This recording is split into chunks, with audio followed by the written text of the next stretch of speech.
Welcome to the Munro Review, where it's all about connecting, sharing, and valuing the arts in the central San Joaquin Valley. I'm Donald Munro. Today is February 8th, and we are coming to you from downtown Fresno, from the beautiful studios of CMAC. Today, we have some great guests to share with you. We'll be talking with noted Fresno architect Arthur Dyson, who is the subject of a new retrospective at the Fresno Art Museum. And in a special burst of Fringe coverage, we will be devoting a big chunk of the show to the upcoming Rogue Festival. We have 4 guests from the festival to talk about the annual event, which opens March 3rd. We've even got some magic to do, as they say in Pippin. But first, let's take a look at some of the major stories I've been covering on MunroReview.com.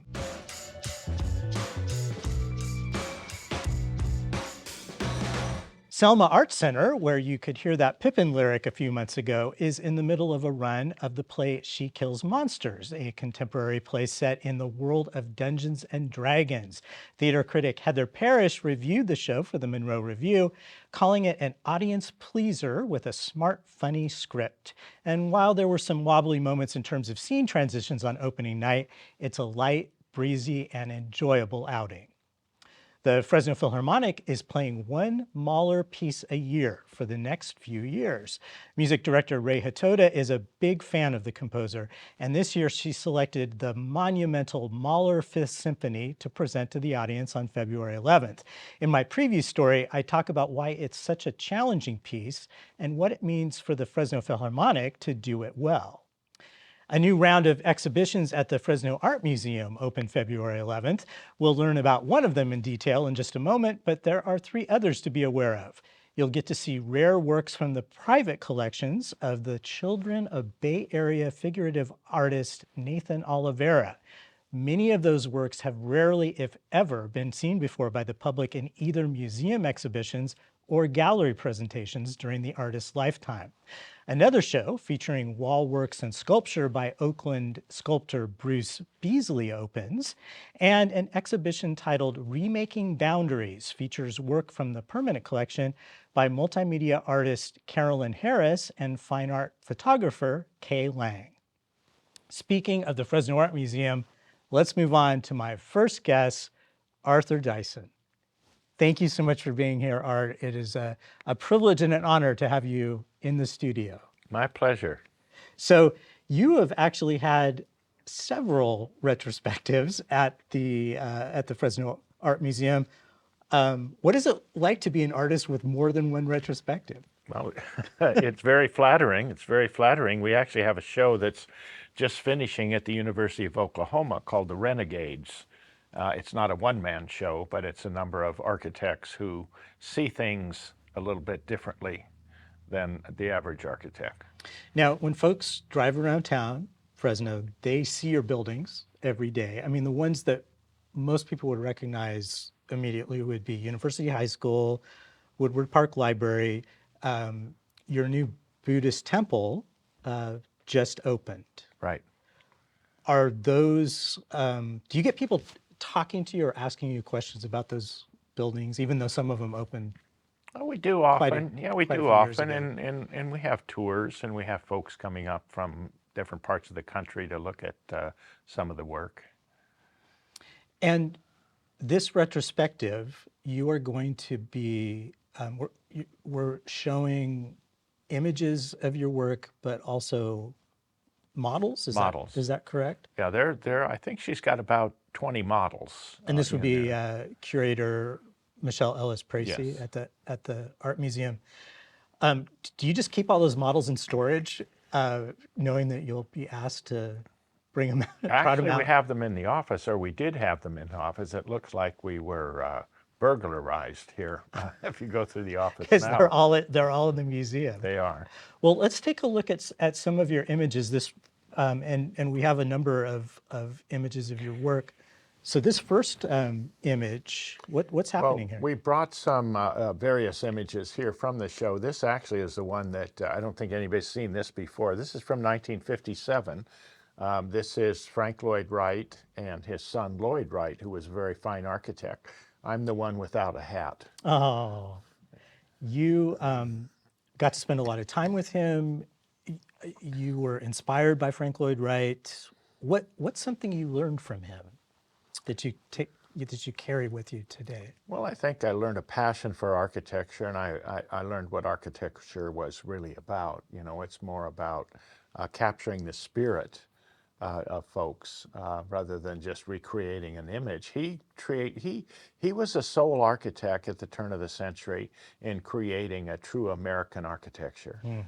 Everything was vestiges from the past. It was taking things from the Greek and Romans, and he thought we should have something that was expressive of our time and our place. So this image here, this is a residential home. Where is this house? This is on Warner Avenue, just off of Van Ness and Herndon. This is a home we did probably in the 70s for a couple in Fresno. The next one is a home in Porterville. We did this in the early 80s. The next one, again, this is just a series of things. This is a concept for a project that we did on Barstow and Blackstone. It was a condominium apartment project where all of the units had at least 600 square feet of outdoor terrace area where you had extensive landscaping, rooftop landscaping. That looks amazing. I have never really even seen anything like that before. Well, most of these are very different than anything you've seen. This is Bullard High School, the new admin building and the new library. The relief that you see on front of it, it was done by Ben Short, a local artist in Fresno, to depict the night, charging night.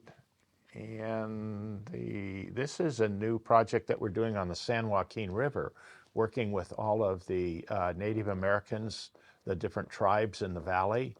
This is a meeting house, a roundhouse to accommodate meetings and different events. It's on the San Joaquin River. This is a proposal for Clovis Botanical Garden. It's a visitor center, gift shop, and meeting room. So people might associate you with curves, maybe because of University High. But you're more. I'm not actually seeing in Well, some of these there are a lot of proposals. well, this one here is a house in Panama City Beach, Florida. It's a series of curves. That probably comes from my childhood. I spent a lot of time standing in corners as a kid, and so I tried to eliminate as many as possible. This is another photograph of the home in Florida. Is this the one that was hit by the hurricane? This was hit by Hurricane Michael. Hurricane Michael is the only Category 5 hurricane that's ever hit the United States. And it was on HGTV as on the program Extreme Homes, touted as a hurricane-resistant home. So of all places that Hurricane Michael decided to hit was Panama City Beach, and it pretty much wiped out everything. But the house was okay. Well, it was 3 weeks before we even got notice that anyone could get close enough, and the house was unscathed. So that was lucky. That's amazing. That was lucky. This is a small chapel in Bakersfield, Huber Memorial Chapel. And I think Kate McKnight has seen this one one or two times. Yes, absolutely. This is the Selma Performing Arts Center. This was an interesting building because the budget was just almost unbelievable. I remember when you first told me what you did this for. It was so crazy. what we did is we couldn't replicate any of the brick buildings or anything. We didn't have that kind of a budget, so we did these stucco geoforms and projecting light on them. Now, it was set up to do different scrims on there so that on the 4th of July, it has stars and stripes projected on it. So the idea that every week it would be different, I don't think they've implemented that yet, but that was the concept. But you know, one thing about, and I have spent a lot of time at Selma Art Center, at least in the audience, and it really is just a beautiful place to see a show. Well, it's nice to hear. It's got that intimacy, and I think from the actor standpoint, it's pretty exciting for them to have such a nice pretty much theater. The interior was driven, the plan by the actors. Yeah. And I think Kate McKnight knows this building Yes, too. that's This is right. University High School. It's this is a building that I see almost every day, and it's a stunner. One of the more iconic buildings in town. We had an issue trying to get it through the Architectural Review Committee, and the architect from the chancellor's office says, "Well, you know, it doesn't look like any of the buildings on campus." And I said, "Well, thank you." And he said, "That wasn't a compliment." And I said, "Well, I took it as a compliment." This is Woodward Park Regional Library. And again, a very inspiring building. Well, thank you. So one of the things you see is that each one is different. Each one has its own expression, its own character, and it's an expression of the function and, again, the time and the place that it was done. And one of the things we've talked about in the past, I remember I did a big profile on you for the Fresno Bee years ago, but it's your attention to the client and kind of incorporating their wishes and what they're going to use the building for. Whenever I see one of your buildings, I feel like you've thought about it.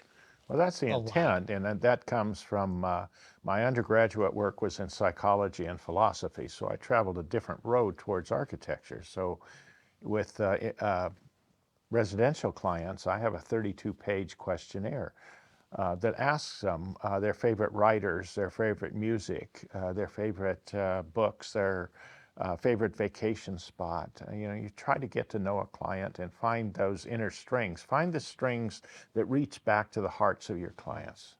What is the toughest building that you've ever worked on? Maybe the design wasn't the toughest part, but the implementation of. Well, probably one of the what you toughest envisioned. ones and probably the most rewarding one was for the son of the Hiltons. You saw the house in Panama City Beach, Florida. He was diagnosed as bipolar, paranoid schizophrenic, and obsessive compulsive. So for me to do something for any client is significant in their lives. But for somebody with these kind of afflictions, the environment was more important than we've probably ever done before. And so it was a whole learning experience to try to get something. And if we could make a significant difference in his life, that could become a model for other folks that are suffering from the same things. Unfortunately, just before the house was done, he contracted cancer and died and never made it into the house. That was probably one of the toughest ones and one of the most rewarding projects. So your show at the museum has the word organic in the title, but you're not all that crazy about labels. I've never liked labels because labels are walls, and I would rather build bridges than walls. And organic architecture was coined by Frank Lloyd Wright, and so usually anything that's different is labeled organic architecture. So I don't know what to call mine. I don't really have a name. Maybe it's nonviolent architecture. Maybe it's appropriate architecture. I don't know. There, an interesting phenomenon that I noticed that no matter where you go in this country, there are a whole bunch of new buildings that look exactly alike. I think part of it is because national chains, they'll make all of their hotels 3 stories and they look exactly the same wherever they are. You don't do that. I don't, but you're absolutely right. I mean, when I get off at Panama City, if I get off at New York, if I get out of Chicago, St. Louis, wherever we are, could be any place. They're all the same. What's one thing you hope people take away from this exhibition? Well, the fact that architecture can make a difference. It could be more expressive. There is an art to it. The Athenian oath that every Athenian took was that when they left that city, they would leave it more beautiful than they found it. And that's one of the things that we've always tried to do. Well, Art, thank you so much for coming by and talking about your pleasure. exhibition. It's it's a chance to be able to dwell on this stuff, to examine it, and maybe to see your imprint, even though it's very different, your imprint on all of those buildings. Well, thank you for the opportunity. And that show runs through June. It does. So you do have some time. Well, when we come back, we will go rogue with the folks from Fresno's famous Fringe Festival. It's time for the Rogue Festival, which is always one of the best times to hang out in the Tower District. This year's festival runs March 3rd through 11th with over 170 separate performances from 40 performing artists. We're going to meet two Roguers first, Jaguar Bennett and Kate McKnight. Hello. So let's do introductions. So Kate, you are performing in a show. I am. This for Rogue. So we'll be talking more about that and get a excerpt of a performance from you. Yes. And Jaguar, you are, what are you? I am the biggest sucker in the world. This is a tough job. You've taken on a real challenge. I've been the president of the board of the Rogue Festival for the last 3 years, and this year, since all the competent people have decided that they don't want to subject themselves to this torture any longer, I was left with no one to be executive producer, and since there were no suckers available, I was the sucker left holding the bag. So basically you are running the thing, or I am the Rogue. You are the Rogue Festival. So Jag, what can you tell us about the Rogue in terms of, for people who have never experienced it? What's your kind of The Rogue is an explosion of strangeness that incorporates every single aspect of the performing arts. We have 8 different venues where shows are going on simultaneously from early in the afternoon to late in the evening.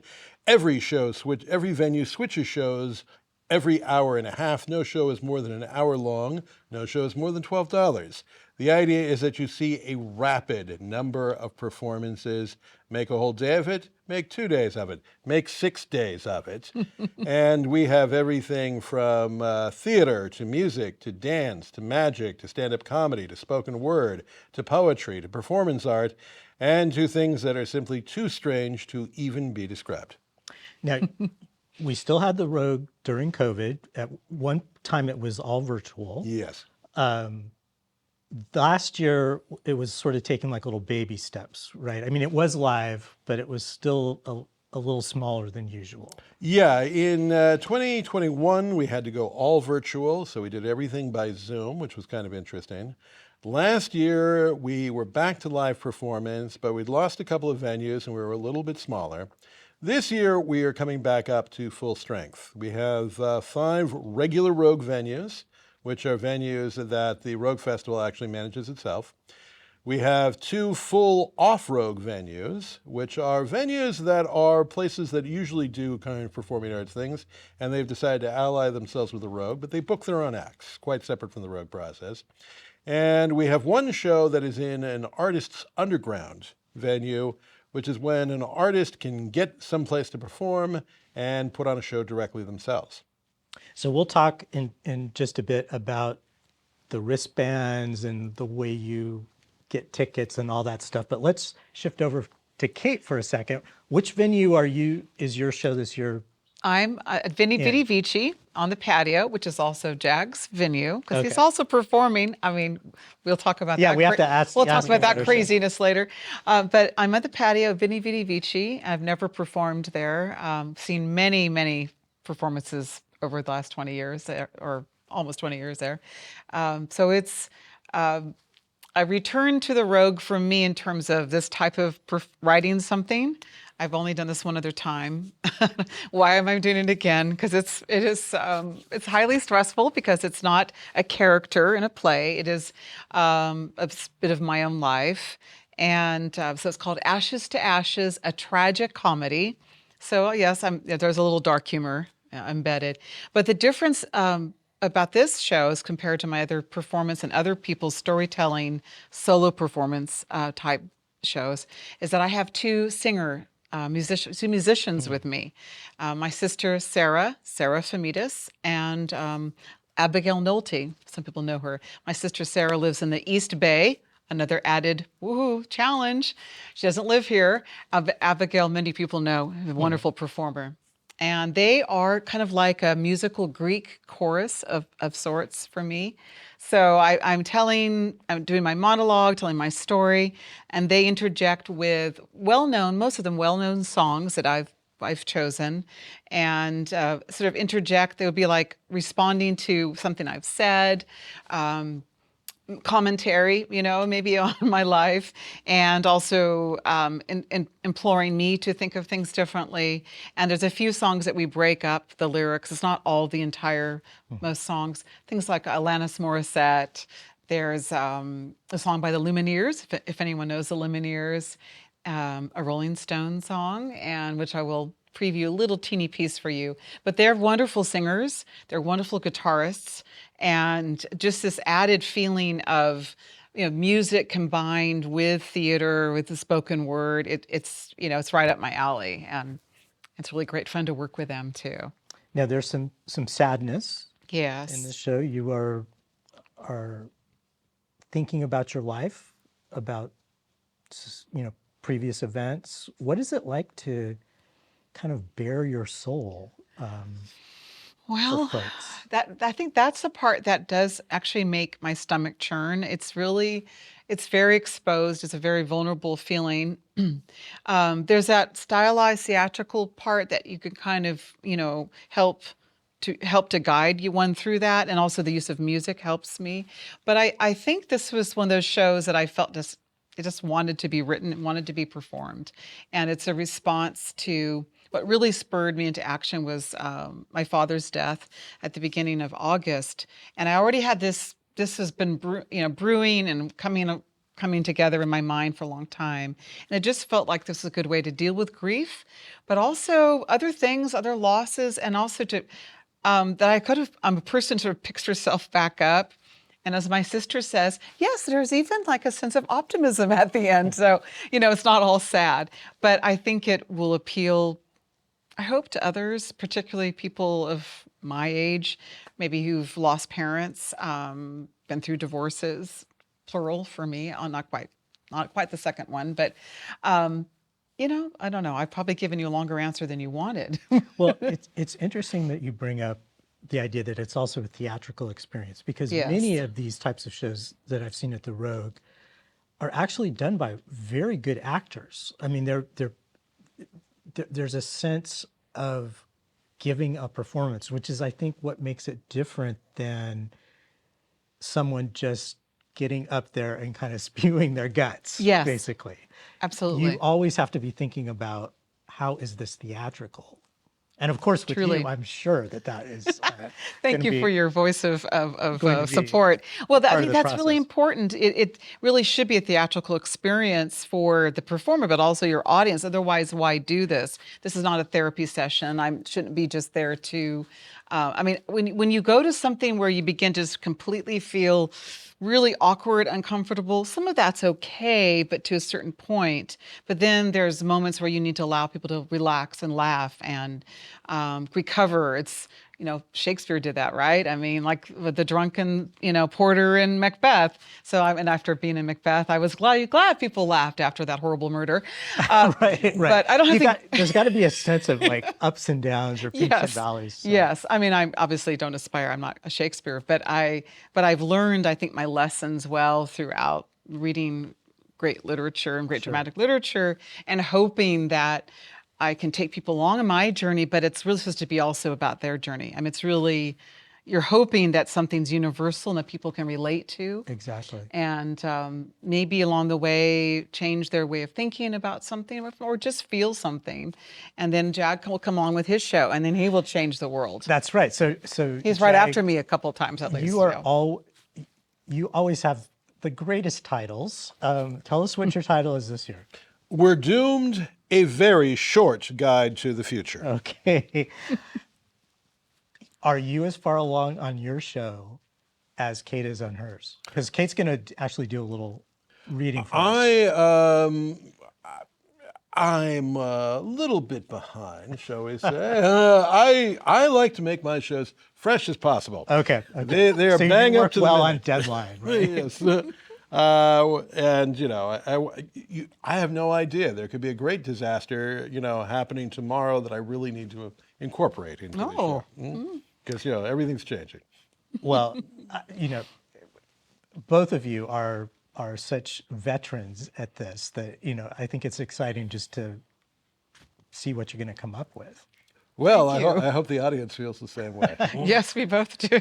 So, Kate, before we go to Kate, is there anything else we need to know about the Rogue? Oh, the wristband. Yes. Now, one of the great things about the Rogue is that 100% of all ticket sales go directly to the performer.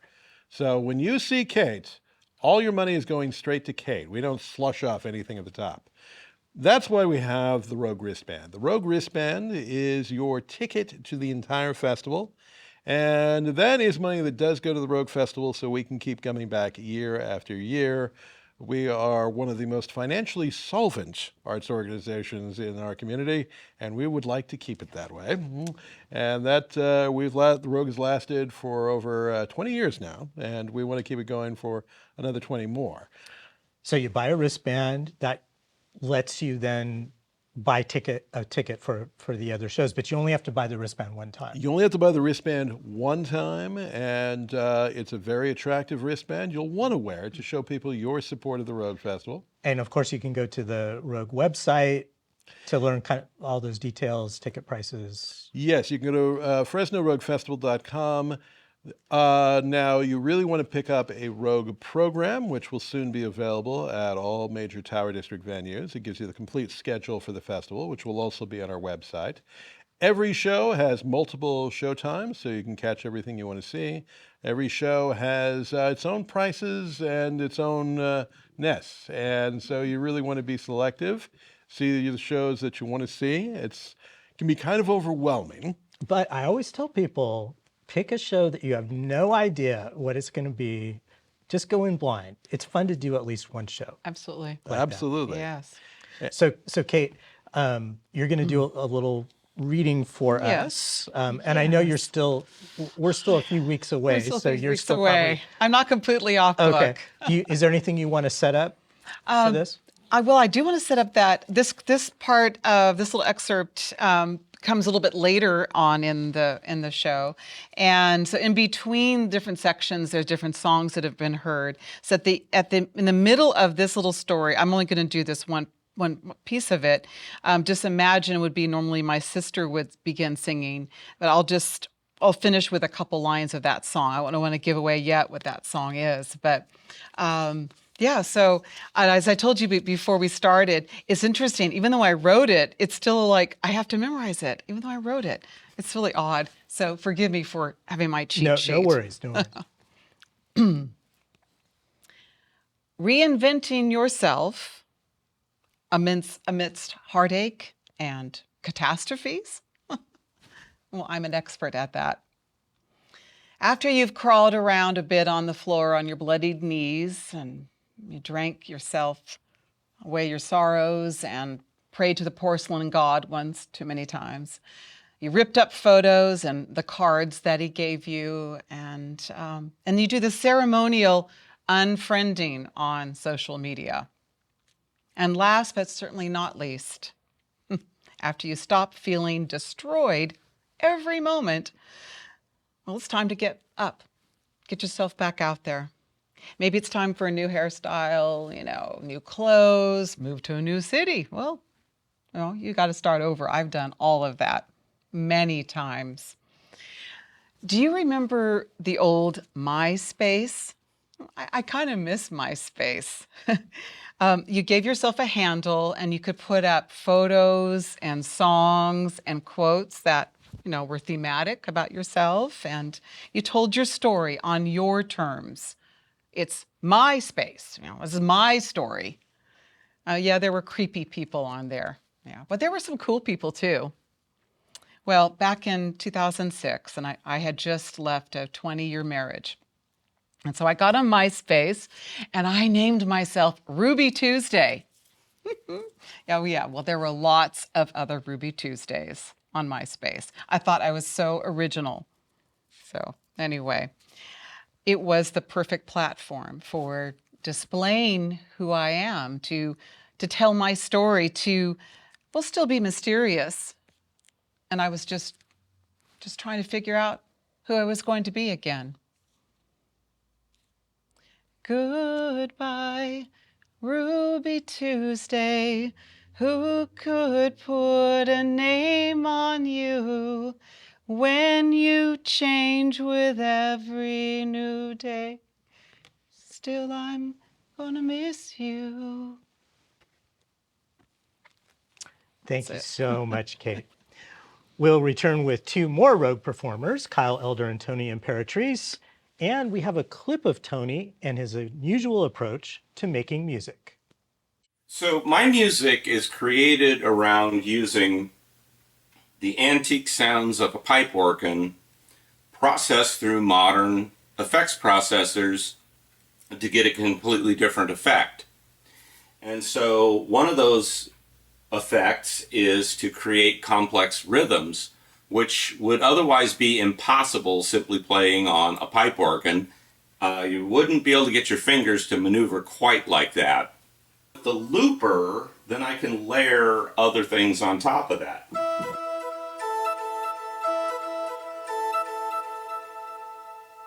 So let's see if I can put this loop together as prescribed on my music here. Here we go.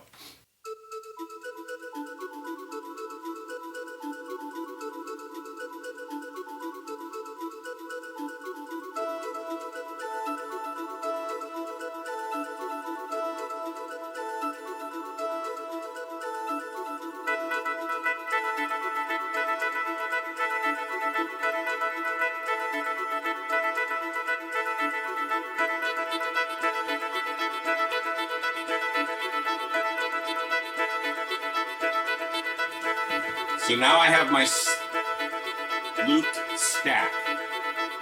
I've combined 4 complex rhythmic elements to make a really complex rhythmic element. And then now I can play on top of that, and the longer timing of the echo on the lower keyboard will still be synchronized with the layered effect that I've created.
What a fascinating approach. Thank you. Yeah, it's amazing. So we're back with more Rogue folks. We have magician Kyle Elder, although we can talk more about labels if you want a little later. And Tony Imperatrice, do you call yourself an organist? What do you call yourself? Well, technically it is organ music, but it's more organ music as if Robert Fripp played the organ, using delay, reverb, and things to augment the sound of the organ so that you get a much more immersive and textured effect, more like electronic music. Now, you are an accomplished organist outside of this kind of doing the electronic stuff. What is it like to go from a more traditional playing of the organ to using a computer? Well, in this case, I'm using the computer to generate the sounds, which are actual samples of real organ pipes. So we get the sound of a real pipe organ, but then we're augmenting that through the kinds of effects devices that an ambient guitarist might use. And so what we get is an effect where a lot of people don't really know what exactly I'm doing. And a reviewer reviewing my first album called it all synthesizer, except for one piece was heavy on the organ. And I was thrilled with that because it was like, oh, I succeeded in creating this transformative effect with the sound of the pipe organ. Now, your Rogue show is called This Show is Making Me Thirsty. This music is making Or me This thirsty. Music is Making Me Thirsty, Yes. sorry. And what significance does that title have? The title has almost zero significance other than the fact that I think even serious music should still be fun. And it's the Rogue Festival, so I want a fun title that sparks people's curiosity and says, oh, I'm going to come in and see that. And I know in the past that your shows have had storytelling, a lot of storytelling interspersed with music. Is this a little different then? Well, or is this more music? Or It's going to be kind of a flip of that. The music is more the focus on this show. And then I will be doing enough storytelling so that people know what's happening with the music. All of the music is storytelling of itself. So like that piece that we heard in the clip was just the very beginning of a thing I call the inescapable past, which came about at the beginning of the pandemic when I had nothing to do but spend time in my own brain, which professionals have told me is a dangerous neighborhood. So I tried to channel that energy into writing some music. let's shift to Kyle for a moment. Tony mentioned pandemic.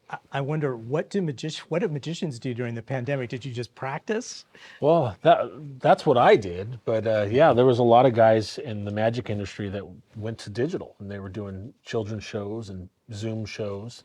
And I just felt like magic was a personable visual art, and it just didn't feel right to me. So I wasn't one of the ones doing digital shows. I waited for everything to lift up so I can get back to in-person. Magic is a unique art, as where it's visual, but it's deceptive, and it's creating an illusion that doesn't exist. And so it's hard to portray that over a digital platform, I think. Exactly. So let's talk about labels. Is magician a label you're fine with? Or is there another word? I've always gone with magician, and it's one of those terms that everybody knows. When you think of magician, although some people still think of magician, they think, oh, it's just a kid's party show, which is not what magic's technically all about. That's only part of it. There's other labels that people try to put on it to make it sound more interesting. And there's different branches of magic, and that might have a different title, like a mentalist that does mind magic, or a hypnotist that does hypnosis and as entertainment. But magician, I think, is always the blanket term that everybody's familiar with. And so your show, your Rogue show, what can people expect? What sort of stuff do you do? Yeah, so the best way I can explain it is my magic is always traditional magic with a modern twist. So I tend to do some of the classic effects that some of us are familiar with if they've gone to a magic show or have seen magic on TV, but I do it with modern things that we have today that may not have been something that you would have seen a magician do in the 19th century. So, and it's family friendly too as well. So it's one of those shows that everybody can come and enjoy, and there's always something for everybody. How much have you changed, or do you change your Rogue magic show? Do you do some of the same routines, or is it totally new?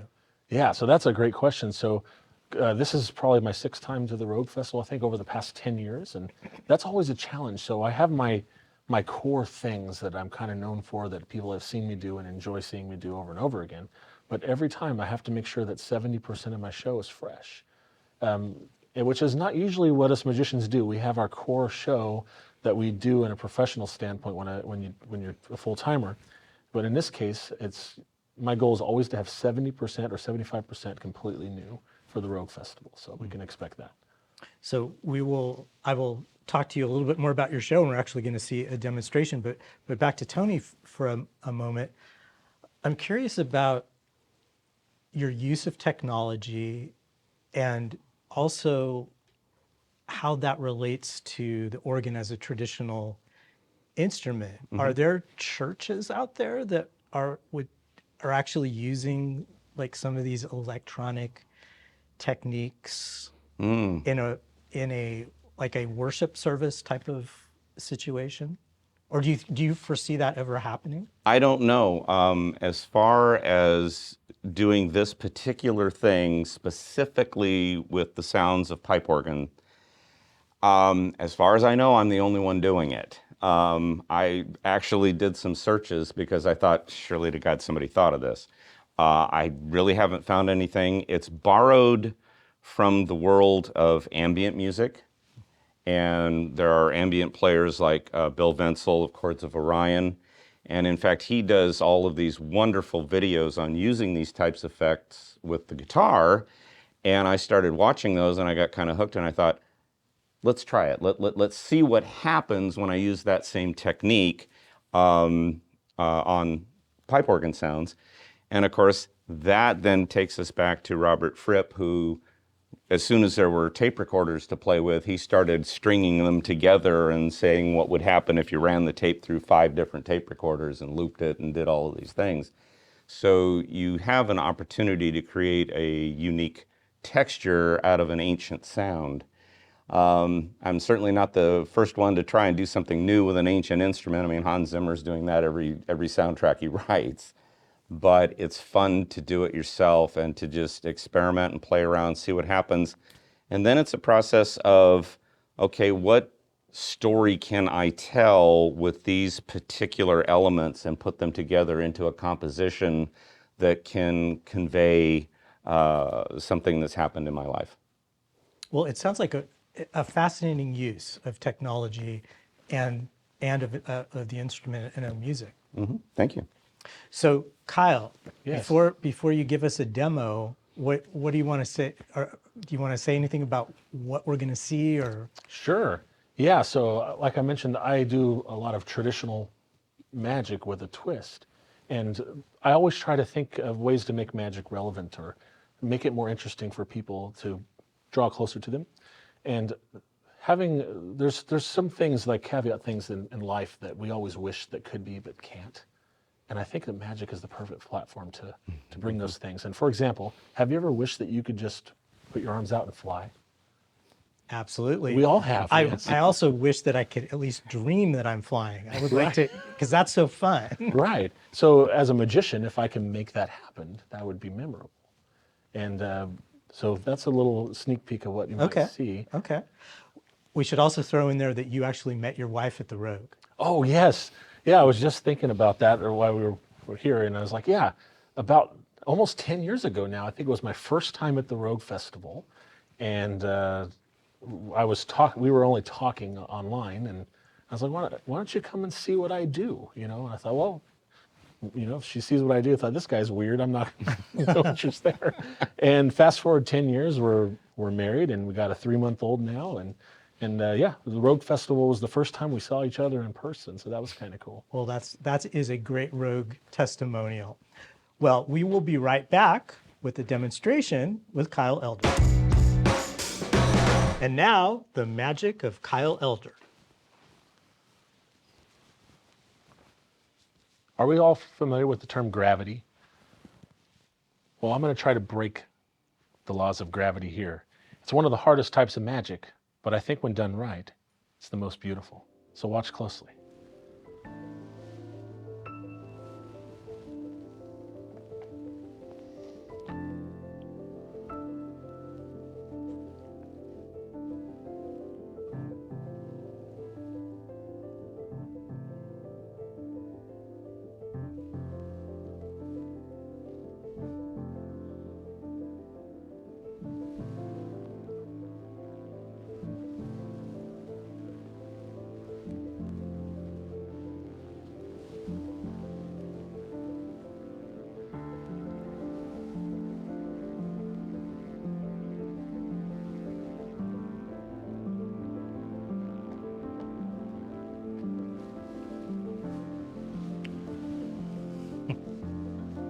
Grab each side. Okay, ready? Okay, think up. Oh, wow. Mystifying. All right, on the count of 3, let go. Ready? 1, 2, 3, let go. Oh my gosh.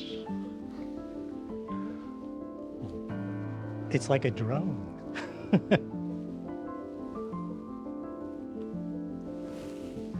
Thank you.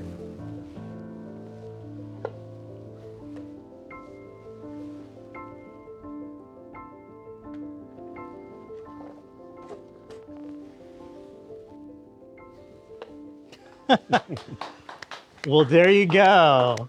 Come on, everybody. Come on, Rogers. We're gonna say goodbye. That really was mystifying, wasn't it? It's like, how did he do that? Bravo. Can you tell us later? Well, that wraps it up for this month's episode of the Munro Review on CMAC. A reminder that if you missed my top 10 reasons why Netflix's Matilda is a great movie musical, you can find it on the site. Be sure to keep up online at MunroReview.com for previews, giveaways, profiles, reviews, and more. A big thank you to our volunteer crew, and a thank you to all our guests. And for all of you, please keep exploring and supporting the local arts scene. We'll see you next time.